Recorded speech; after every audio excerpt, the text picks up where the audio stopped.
The Song Beneath the Stars. In the quiet town of Windmere, nestled between hills and misty forests, lived a girl named Alara. She was a music teacher, gentle in spirit and deeply in love with the sound of rain and the rustling of leaves. Every evening, after her classes, she would sit by the old piano in her grandmother's house, playing tunes no one else had ever heard, melodies born from her dreams.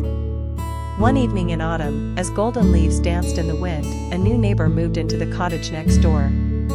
His name was Aidan. He was a writer from the city, escaping the noise of deadlines and bright lights in hopes of finishing his first novel.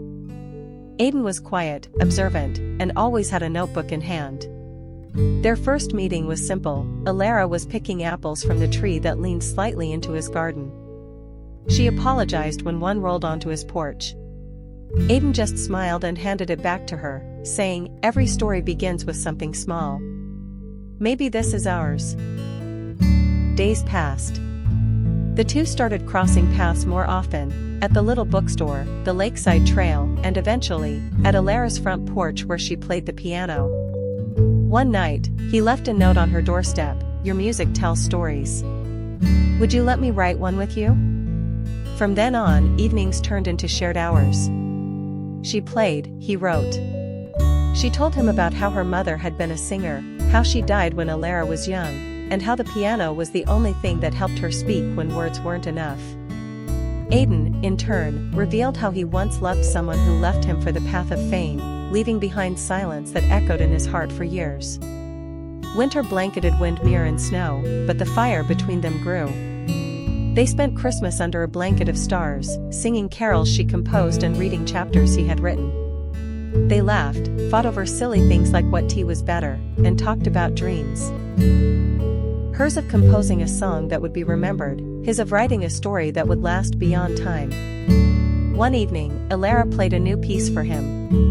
It was haunting, slow, and aching with longing. When she finished, she turned to him with tears in her eyes. "This is the song I dreamed of for years," she whispered. "But it only found me after I met you."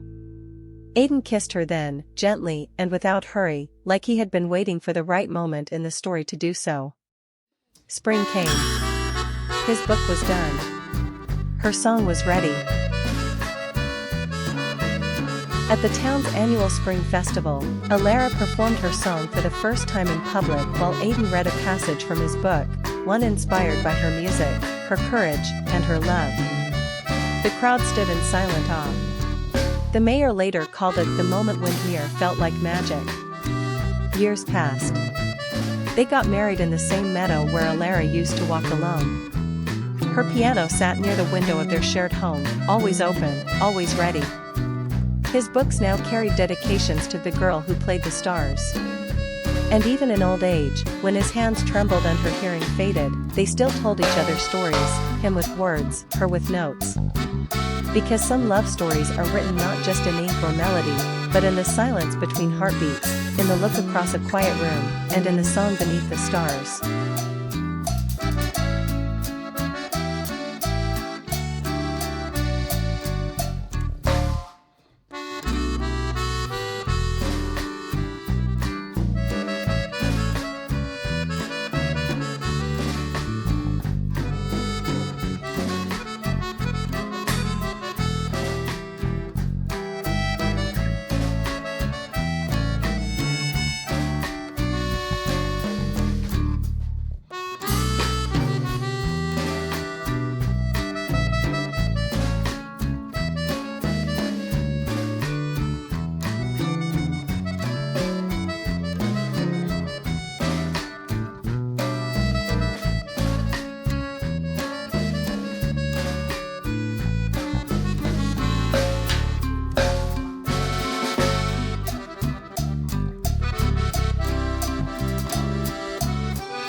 Where the Lilacs Bloom.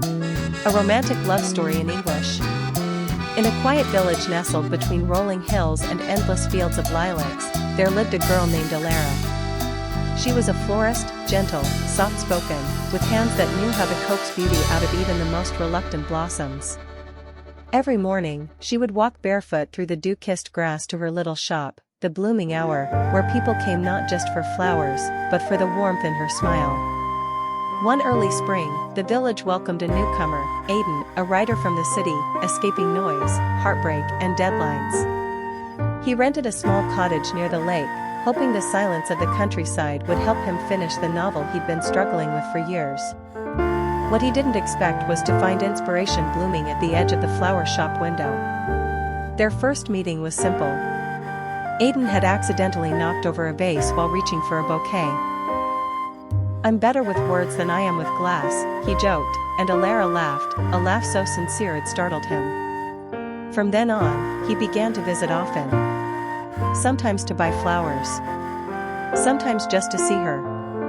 They talked about everything, her love for lilacs because they reminded her of her mother, his fear of writing something that didn't matter, the stars, old books, and the way time feels slower in the countryside. Slowly, what began as quiet friendship deepened into something neither of them said aloud, but both felt in the pauses, the smiles, the way their hands brushed just a little longer each time. One afternoon, under the blooming lilac trees, Aidan gave her a single letter. It wasn't long. It didn't use fancy words. It just said, "You are the chapter one didn't know was missing." Alara looked up at him, tears in her eyes. She didn't speak. She just kissed him. From that day on, he wrote beside her while she arranged flowers. His stories became softer, more honest. Her bouquets started to include paper roses made from his discarded drafts. The villagers said that love bloomed in their shop, just like the lilacs that framed its door. Years later, when people asked how they fell in love, Alara would smile and say, "He came to buy flowers, but stayed for the roots."